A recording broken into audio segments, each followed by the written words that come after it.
Fique até o final deste vídeo. Você irá assistir à apresentação de uma grande ação de busca ativa de hanseníase, que foi um dos resultados do meu doutorado. Ela foi realizada no CPP de Jardinópolis, uma penitenciária de regime semiaberto do interior do estado de São Paulo. O resultado deste trabalho foi tão impressionante que a própria Secretaria de Administração Penitenciária sugeriu a replicação deste trabalho em outras penitenciárias do Brasil.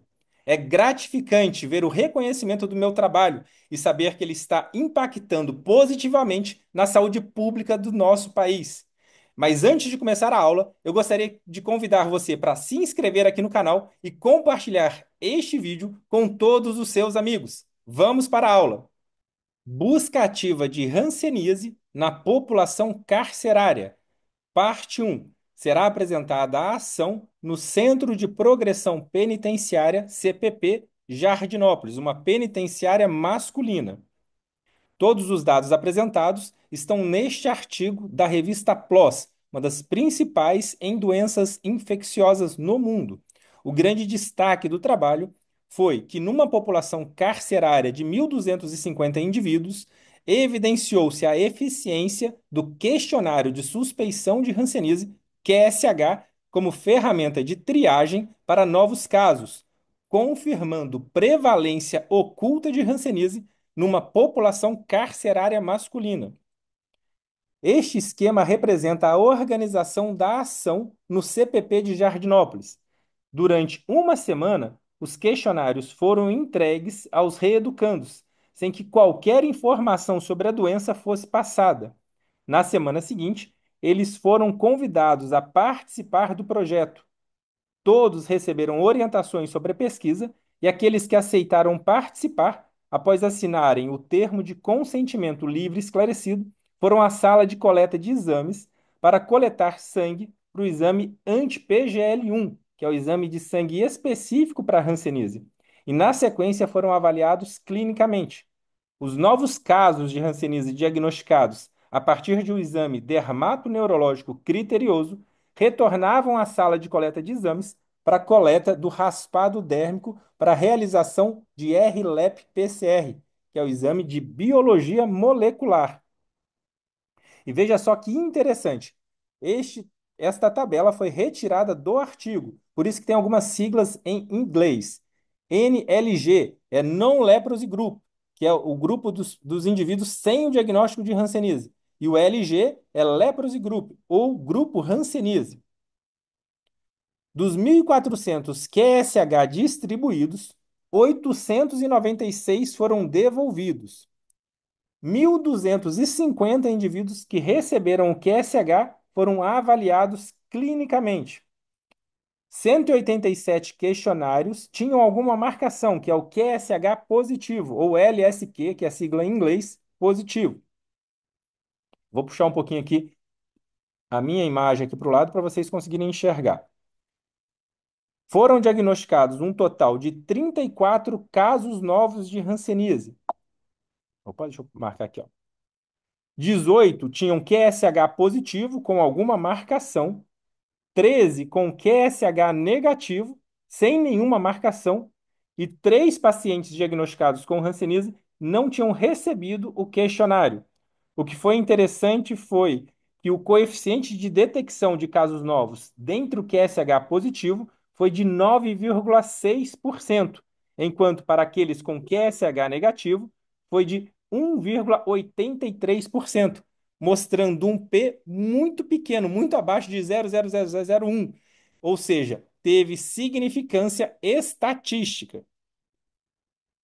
Outro dado interessante deste trabalho, veja só que bacana. Outra evidência do estudo foi que os sintomas neurológicos da hanseníase, eles se destacaram frente aos sinais dermatológicos. Grupo não hanseníase, 156. Grupo hanseníase, 18. Das 6 questões mais marcadas dentre os pacientes com hanseníase, que é aqui desse grupo H, a gente pode observar que a mancha na pele ficou empatada com dormência nas mãos e nos pés em último lugar. Outra tabela muito bacana do artigo é essa daqui. Considerando que o período de incubação da hanseníase é estimado de 3 a 5 anos e com as medianas de tempo de confinamento conhecidas em cada grupo, 36 meses no grupo não hanseníase e 39 meses no grupo hanseníase, mesmo com elevado número de presos por cela durante seu histórico de confinamento, que a gente podia ver que eram 16 presos por cela, a gente pode inferir que a transmissão da hanseníase não ocorreu dentro da unidade prisional. Eles não pegaram a hanseníase dentro da cadeia, mas provavelmente nas respectivas comunidades de origem. Ou seja, esses indivíduos, eles adoeceram, eles se contaminaram com hanseníase antes do confinamento, antes de serem presos. Este é um exemplo de um paciente que foi diagnosticado com hanseníase lá na ação do CPP. Observe uma mancha hipocrômica na lateral do joelho, com rarefação de pelo e pontos de hipoanestesia, mais sensibilidade normal, menos sensibilidade diminuída, zero, sem nenhuma sensibilidade, anestesia. Outro dado interessante que a gente pode observar aqui, deixa eu clicar aqui, é a assimetria e focalidade, a estesiometria. A gente pode ver um pé todo colorido. Vale lembrar que o limiar normal de sensibilidade para o pé é o monofilamento azul. Então a gente pode observar uma mononeuropatia múltipla, assimétrica e focal, que é a marca, a característica da hanseníase. Este é um outro paciente que foi diagnosticado com hanseníase na ação do CPP. Aqui eu estou tampando a tatuagem para não ter identificação dele. A gente pode ver uma área na lateral da perna com perda de sensibilidade, uma assimetria e focalidade, a estesiometria das mãos. Veja só como fomos bem criteriosos no exame dermatoneurológico. Este paciente foi o que mais me marcou. Fui eu quem atendi esse paciente. Ele tinha uma placa infiltrada na região cervical anterior e um cordão espessado na lateral do pescoço. Este daqui é o nervo cervical transverso com uma placa de hanseníase. E observem como ele tinha também a simetria e focalidade, a estesiometria de seus pés. Foram realizados exames, perdão, aqui a gente pode observar, né? Esse paciente tinha nesse trajeto uma perda de sensibilidade com pontos de hipoanestesia, perda de sensibilidade tátil, térmica e dolorosa. Pode observar que a agulha penetrada na pele dele, ele não sentia dor. Foram realizadas biópsia dessa lesão de pele que evidenciou uma dermatite granulomatosa, compatível com um quadro de Hanseníase. E também punção aspirativa com agulha fina, que é o PAF do nódulo da região cervical. E olha que legal, um processo inflamatório granulomatoso perineural, que pode corresponder com acometimento neural da Hanseníase. Esse paciente teve seu diagnóstico confirmado com biópsia de pele com punção daquele nódulo. Outro caso diagnosticado na ação, com manchas e com áreas de perda de sensibilidade. As fotografias não têm boa resolução, porque tinha que ser a câmera autorizada pela instituição, pela penitenciária. A gente não podia entrar com máquina fotográfica de altíssima qualidade lá na penitenciária para fotografar. Lógico, não pode entrar com câmera de celular, não pode entrar com celular para fotografar. Então era uma câmera própria lá da penitenciária. O paciente com amartelamento dos dedos do pé, com perda de força para a dorsiflexão dos dedos, assimetria e focalidade, a estesiometria de seus pés. Este paciente realizou eletroneuromiografia e o resultado da sua eletroneuromiografia: mononeurite múltipla, sensitivo-motora, com redução focal de velocidade de condução, que é característico de neuropatia rancênica. Um paciente com espessamento do nervo fibular superficial e no dorso do pé, no dorso do seu tornozelo, uma grande área de perda de sensibilidade, com esses pontos menos, sensibilidade diminuída, e zero, sensibilidade e a ausência de sensibilidade, anestesia. A gente usava cores diferentes para marcar as sensibilidades que foram testadas de forma diferente. Geralmente eu uso o azul para a sensibilidade tátil, o vermelho para dolorosa, o verde para térmica, depende de qual cor da caneta a gente tem disponível na hora. Mas aqui a gente consegue perceber que esse paciente tinha perda de sensibilidade, de mais de uma sensibilidade. Aqui, marcando o nervo fibular superficial bem espessado. Esse outro paciente que tinha uma sensação de pinicação no dorso superior, a gente pode observar uma grande área com uma pele mais ressecada, com ictiose e com hipocromia. que é essa área um pouquinho acima da escápula do paciente. Esse paciente, ele apresentava pontos de hipoanestesia tátil e dolorosa, que está bem marcado aqui. A gente fez o teste da histamina endógena e havia arreflexia, ele tinha perda da resposta autonômica, mostrando um comprometimento dos nervos autonômicos nessa região, que é característico da hanseníase, e foi feito o teste do suor com a lisarina, e também pode-se evidenciar áreas de hipoidrose e de anidrose, diminuição e ausência da produção de suor. Um outro paciente que tinha uma mancha hipocrômica grande na lateral do pescoço e estendendo-se para o ombro, que tinha ausência de resposta à histamina e na mancha hipocrômica também a anidrose, com teste do suor da lisarina. Outro paciente com arreflexia histamina endógena, a gente pode ver um eritema fora da mancha hipocrômica do seu joelho e também uma área de rarefação de pelo, além, lógico, de uma anestesia à sensibilidade dolorosa, como pode ser observada com o teste da agulha de insulina.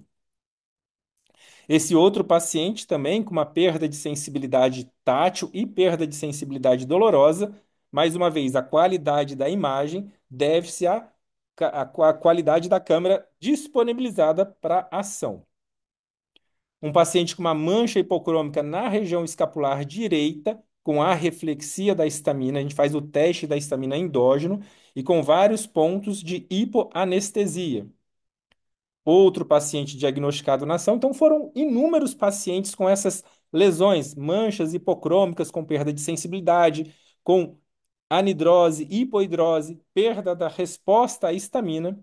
E esses pacientes, conforme eles recebiam alta lá da cadeia, né, na verdade, a liberdade, eles alcançavam a liberdade, eles, durante o tempo que eles estavam presos, eu fazia todo o acompanhamento mensal. Eu ia todo mês lá na penitenciária para fazer a avaliação mensal da dose supervisionada e orientar sobre o tratamento. E quando esses pacientes ganhavam a liberdade, eu fazia um encaminhamento para a unidade básica. Então, aqui, paciente índice. Venho por meio desta informar os profissionais de saúde de Indaiatuba, porque na penitenciária tinha pessoas de várias cidades de todo o Brasil, a maioria do interior do estado de São Paulo. Eu informava que ele tinha sido diagnosticado com hanseníase.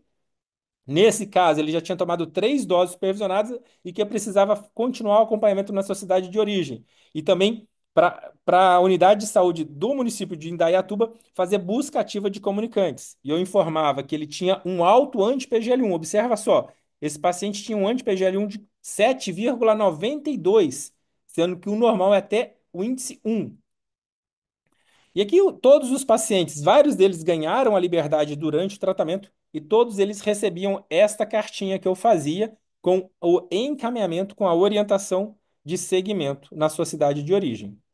A gente considerou a avaliação de comunicantes na penitenciária como concluída pelo fato de ter sido avaliado uma grande amostra desses indivíduos. Um caso interessante aqui é que tinha uma rotatividade muito grande, porque é uma penitenciária de um regime semiaberto de final de pena. Então, muitos presos eles ganhavam a liberdade, chegavam novos presos lá durante a ação. E como considerações finais deste trabalho foi que foi evidenciada uma prevalência oculta de hanseníase numa população penitenciária masculina, que a aquisição da doença hanseníase provavelmente ocorreu nas suas respectivas comunidades de origem e não dentro dos CPP, não dentro das outras cadeias que eles estavam confinados. E o QSH provou ser uma importante ferramenta de triagem de hanseníase. O coeficiente de detecção geral em toda a ação foi de 2,7%, mas o coeficiente de detecção dentre o QSH positivo foi de quase 10%. Olha só o valor do QSH para a educação em saúde, pois ele revive os sinais e sintomas para aquelas pessoas que recebem o questionário, seja profissional de saúde, seja paciente, e também ele tem uma alta capacidade em reconhecer, diagnosticar esses pacientes precocemente. Finalizamos aqui com os dados, com os dois cenários da hanseníase, o cenário oficial. Oficialmente, a gente vê uma queda do número de casos de hanseníase notificados. Mas trabalhando com hanseníase, a realidade da doença, o cenário real é Há endemia oculta de hanseníase em todo o Brasil.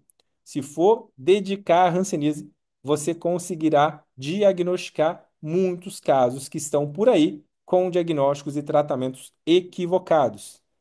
Gostaria que você me contasse se gostou dessa aula, quais são as sugestões para as próximas aulas, o que você quer aprender aqui no meu canal e se inscreva em todos os meus canais.